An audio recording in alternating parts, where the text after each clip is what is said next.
playing with Periphery in the early years, we were a lot of times opening a festival, or we were an opening band, and I would have to get the drums on and off stage really quickly. So the less I had, the better. The less dirty looks I got from other bands we were playing with, from sound guys, from stage crew. So that was always a good thing for the reputation, I think. And I was predominantly using just 2 floor toms, kick and snare. That was my drum setup. Within the past 2 years, when we were working on our newest records, which are Juggernaut Alpha and Juggernaut Omega, I really wanted to have as many tonal options as I could, and I wanted as many sounds as I could to really reflect and deliver the message behind the music. So this setup is the Saturn V. So this drum here is a 10x8. This one is a 12x9. Here we have 14x14, and this one is a 16x16. When it comes to the floor toms, I like them big and boomy. The music I play with Periphery is primarily dark and heavy. So even the floor toms have to fill that low end, but also you need to hear that attack. So with the Saturn V drums being a maple walnut shell, you get that nice resonance that you need, but you also get that really dark attack from it too. This kick is a 22x18 kick.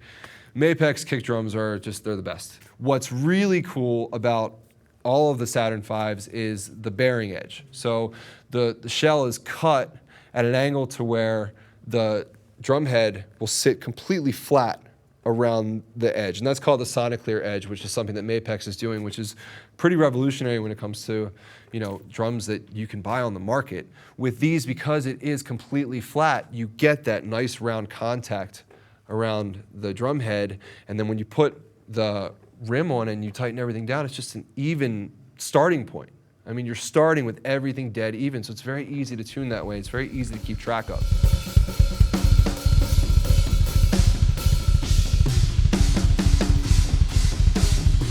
I should mention the tom mounts on the Saturn V hardware for these toms, they're actually made to create an even more free-floating sort of scenario for these drums.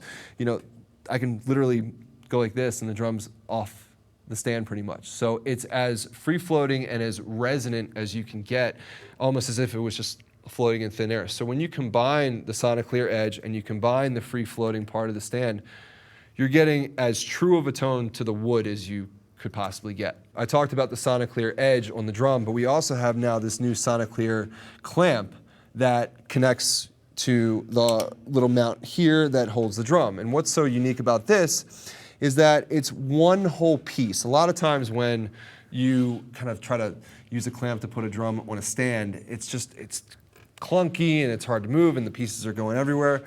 This is designed so that it will stay completely in place, and when you loosen it up and when you move it around, it's not going to be real flimsy, it's not going to fall all over, it's going to stay where it needs to be. There's also a hole right here, you can kind of see my fingers connecting through it. That helps to add more resonance to the whole piece. Once you connect the drum to the stand, it kind of becomes one thing. So if it's all solid and it's metal, so even when I flick it, you can kind of hear that there's tone and you can hear the drum and the tone of the drum. So the whole system needs to have more resonance. And that's what's been created with these new Sonic Clear clamps to go along with the Sonic Clear edge. It would be pointless in some ways to have this great edge on the drum and not have what it's connected to have that same kind of thought process behind it so that the drums can really resonate to their fullest. So that's what Mapex has created here with the tom mounts, allowing the drums to resonate to their absolute fullest.